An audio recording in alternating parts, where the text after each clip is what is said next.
ప్రత్యేకించి నల్లగొండ జిల్లాలో మంత్రుల అవినీతి విశ్వరూపం బట్టబయలైతా ఉంది. మొన్న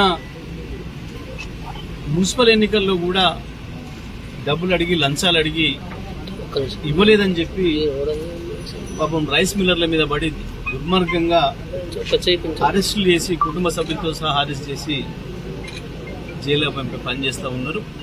ఈ ప్రభుత్వం వచ్చిన కానుంచి అన్ని వర్గాల ప్రజల్ని మోసం చేసుడు, వాళ్ళని దూపిడీ చేసుడు తప్ప ఇంకొకటి లేదు.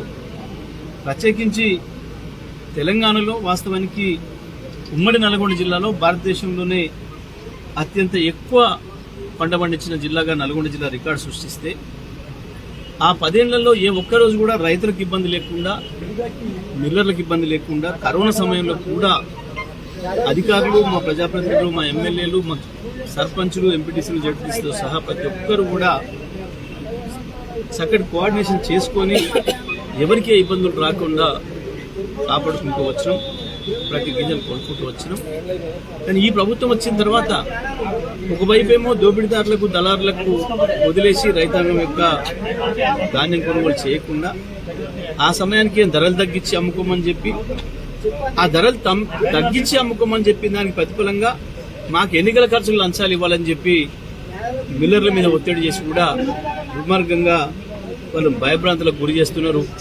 కొంతమందిని అరెస్ట్ చేయడం, మిగతా వాళ్ళకి ఫోన్లు చేసి మీరు కూడా జైలు పోతారా, మాకేమైనా సమర్పిస్తారా అని చెప్పి ఈ రకంగా నల్గొండ జిల్లా మంత్రి కావచ్చు, సూర్యాపేట మంత్రి కావచ్చు, మంత్రులు కూడా దుర్మార్గమైన అవినీతికి పాల్పడుతున్నారు.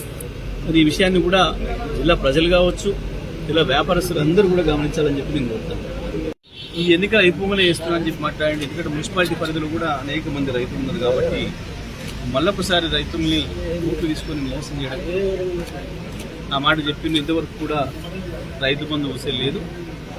స్థానిక సంస్థలు మిగతావి కూడా పెడతామనే ఉద్దేశంతో చేస్తామనుకున్నాం. కానీ ఇప్పుడు మళ్ళీ ఓట్లు పెట్టే ఉద్దేశం లేదు కాబట్టి రైతు బంధు వేయను అని చెప్పి చాలా స్పష్టంగా చెప్తున్నారు. పైగా ఆ కేరళకు ఎలక్షన్లు వస్తున్నాయి కాబట్టి మరి ఇక్కడ డబ్బులు వసూలు చేసి పంపాలని చెప్పి ఈ రైతులకి వేస్తే మాకేమొస్తుంది, కమిషన్ రాదు కదా, ఆ 7,500,000 కోట్లు కాంట్రాక్టర్లకు ఇస్తే ఆయన కమిషన్ వస్తుంది, దాంట్లో 1,500 కోట్లు కమిషన్ తీసుకొని కేరళకు పంపొచ్చు, వాళ్ళ పార్టీ ఎన్నికలకు రాహుల్ గాంధీ గారికి పై అధిష్టానానికి కేరళకు పంపొచ్చు అని చెప్పి రైతుల నోట్లో మన్ను కొడుతున్నారు. ఈ తెలంగాణ రైతులందరూ కూడా గమనించాలి ఎట్లా దినదినం ఏ రకంగా మోసం చేస్తున్నారో.